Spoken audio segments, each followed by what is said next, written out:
Hello, every LEGO set you see on this table is going to be gone by the end of 2025. These are all LEGO sets I have purchased, and I will be ranking them all based on the overall best experience.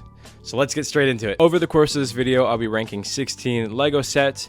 Coming up in last place is 75390, LEGO Star Wars Luke Skywalker X-Wing Mech Buildable Action Figure.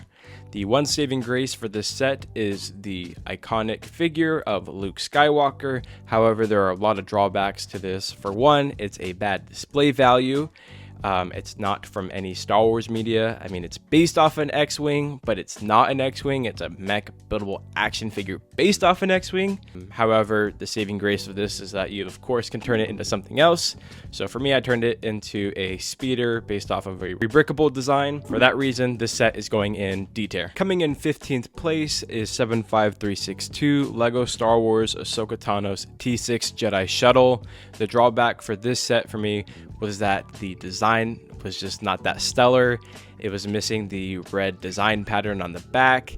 It felt like an incomplete build, so much so that I actually just showed off the build and I only kept the minifigures. The minifigures though are great. We have Sabine Wren, Ahsoka Tano, Professor Hugh Yang, and Marok, if I'm pronouncing that correct. The build was okay, kind of a small cockpit, but not much you can do about that. However, it's still going to go in the D tier list. In 14th place, we have 75381, LEGO Star Wars Droideka. The pros of this set is that it comes with a printed display stand and a printed 25 years of LEGO Star Wars. The drawbacks for me is that the minifig is brick built and I think that it needs to be a mold. Also, it relies a little too much on Technic. There's lots of rods and cables in it. It does have some brick built in it, but it doesn't feel super Lego-like to me, which is why it's in the back part of my ranking. However, that does not mean it's a bad set. The Droideka will move into the B tier list. Next up in 13th place is 76288, Iron Man and Iron Legion versus Hydra Soldier. The pros for this set are great minifigures. You have a classic Iron Man and you have two Iron Legions, which are great for army building, and then just a classic Hydra Soldier. It's a simple build, good infrastructure. I like the snowy landscape and I like the little bit of green leaves that they add to it. It has a ton of playability to it, and compared to some of the other battle packs that we have gotten in recent years, this generally feels like a good build that you can keep around and not just turn into spare parts. The Iron Man set will be moved into the B tier list. Moving into 12th place, we have the 75385 Duel on Peridia LEGO set. The pros for me on why this is placed above the others is that Thrawn is brought back. The big highlight for me in this set is the collectability of these minifigures. I thought the build was okay. It is basically just a giant base plate, so I built it and then scrapped it for parts. However, the minifigures are amazing. The Duel on Peridia LEGO set will be moved into the B tier list. Moving into 11th place, we have 75387 boarding the Tantive IV. The pros for this is, for one, the ARC Trooper 5's minifigure. About a year ago, I finished the Clone Wars TV show, so to see 5's made into a minifigure is very exciting. I also really enjoy the aspect of this being a good guys versus bad guys type of play set. It's a pretty even fight, and I think that makes it just amp up that level of value you get for what you're paying. I also thought it's really cool that you get to recreate the Vader opening up the door to come inside. However, the cons for me is that the build is kind of minimal. It's just a wall with some doors. That's not exactly a bad thing, but for me, it wasn't exactly what I liked, so I ended up selling the build and just keeping the minifigure. The boarding the Tantive IV set will be moved into the B tier list. In 10th place, we have 75304, which is Darth Vader's helmet. This is personally the first helmet that I've bought, but because of how iconic Darth Vader is, this was a must buy. It has great display value, and like I mentioned, it is an iconic character. How much more iconic can you get than Darth Vader? It also has a printed display stand, and I think in general this is just a great piece for a Star Wars collector to have. I would say the drawbacks is that the mouthpiece does not cover the entire triangle, and unfortunately, because this is more of a static display piece, it's kind of a set it and forget it.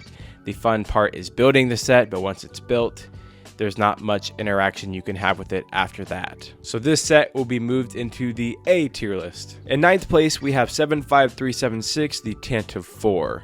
The pros for this set is, for one, the MIDI scale size of it. The UCS version takes up a lot of room, so this MIDI scale version, it has a smaller footprint and comes in at a cheaper price point. This set has seen a lot of discounts, so you can definitely get it cheaper than its MSRP price. Even though it is a display model, it is still swooshable, and that is one of the reasons I have placed it higher than the Darth Vader helmet, is because it still has somewhat of a playability factor to it. Another great aspect of this set is the thrusters. The thrusters just look amazing on this set. There are some drawbacks. For one, the use of stickers. For a collector's piece, it should be printed. The last drawback of this set is the fact that there is no minifigure that comes with this. This figure I put here is from the Boarding the Tantive IV set. Another great attention to detail is the fact that there is a missing escape pod where R2-D2 and C-3PO escape, so the Tantive IV set will be moved into the A tier list. Coming up in 8th place, we have 75377, the Invisible Hand. The pros for this set is that this is the first time LEGO has made the invisible hand, so I find that very exciting, and that's one of the reasons that this has ranked higher than the Tantive IV set, is because we have had Tantive IV sets in the past, but this is the first time that we are seeing an invisible hand. And then again, this is a great size for a shelf, and this is just a cool flagship to have that is commanded by General Grievous. The drawback of this, of course, is that there is no General Grievous. But other than that, I am very happy with this set, and I am excited to build this one. And so the Invisible Hand will be moved into the A tier list. In 7th place, we have 75396, the Desert Skiff and Sarlacc Pit. Pros for this set is that it is, for one, a recreation from Return of the Jedi, and it includes Nine Nub. He helped co-pilot the Millennium Falcon, and this is also a desert-based set. I love the sand aspect of it. As a fan of Dune as well, I just like anything sand related. Anakin Skywalker might disagree about that part. But for cons, the skiff is too low. I altered the build a little bit, and the hover part is much higher now. And I also think that the play function for the Sarlacc should have been the beak rather than the tentacles. Desert Skiff will be placed into the A tier list. Moving into 6th place, we have 76274, Batman the Animated Series Batmobile. The pros for this set is that it's, for one, based off of the Batman the Animated Series TV show. If you have not seen that show, turn this video off and go check it out. It has a lot of core fundamentals of the Batman story, and it is definitely worth the watch. The next pro is that this is a unique looking Batmobile. With so many Batmobiles coming out year after year, it is great to have something that is new and refreshing. With its long hood, this stands out among the others. It also has fun minifigures based off of the show, and the flames on the back of the Batmobile spin as you drive it, which is just a superb play function. The drawbacks to this set, however, is that this display plaque is entirely a sticker and not printed, which is quite unfortunate. And the Mr. Freeze is a little bland, with the pants not having any detail and the helmet being just a generic Lego piece rather than a custom mold like we have gotten in the past. Batman set will be placed into the A tier list. Breaking into the top 5, in 5th place, we have 21343, Lego Ideas Viking Village.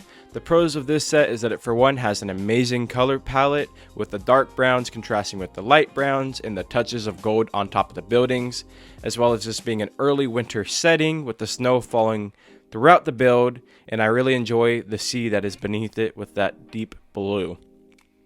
This also comes with a full interior where you can place your minifigures wherever. I will always prefer minifigure scaled builds over non-minifigure scaled builds. And this also comes in at a great price point. The drawbacks for this is that I would have liked to see this based off of the Vikings TV show. It would have been really cool to see Ragnar Lothbrok, but other than that, I really can't complain. I would have preferred to be licensed, but I can't deny that this is a great set to get. The Viking Village will be placed into the S tier list. Moving into 4th place, we have 76290, the Avengers versus the Leviathan Lego set. The pros of this is that 3 out of the 6 original Avengers are included in this. We have Captain America, Hulk, and Black Widow. The ones missing out of this is Iron Man, Thor, and Hawkeye.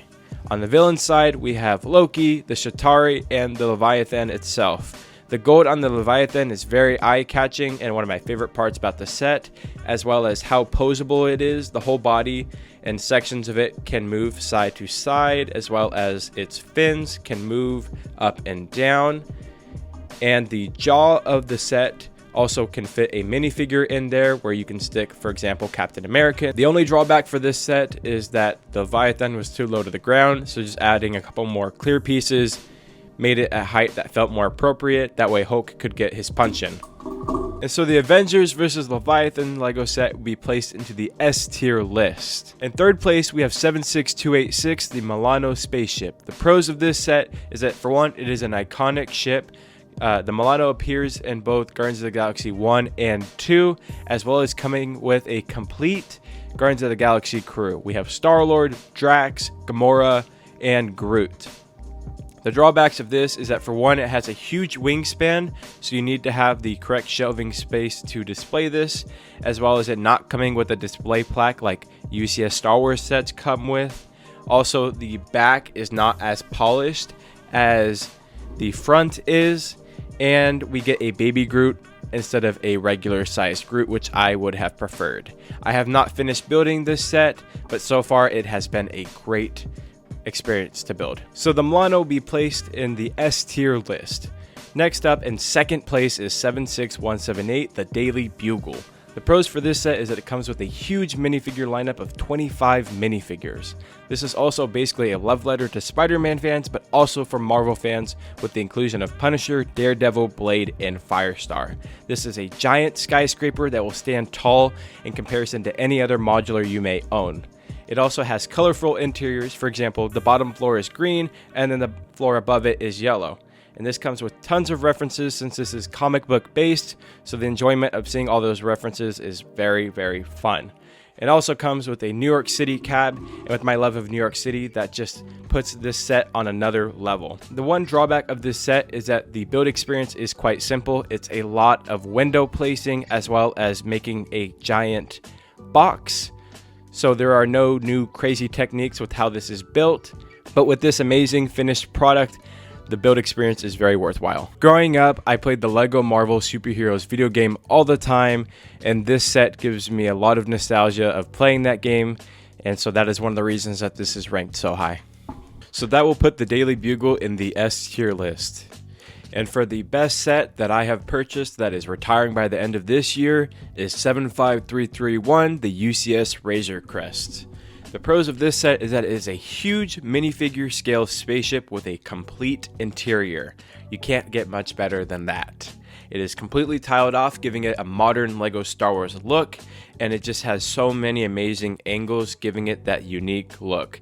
The build experience for this was amazing, and there was a lot of time put into these thrusters. This just was a very, very fun set to build, and of course I love The Mandalorian. Go ahead and watch that, and I'm very excited to see the new movie that will be coming out soon. The only drawback for this is that the display plaque is a sticker. I would have liked to see that printed. Otherwise, I have no other complaints about this set. Thank you so much for watching. Please comment down below what your favorite set that is going to be gone by the end of this year is.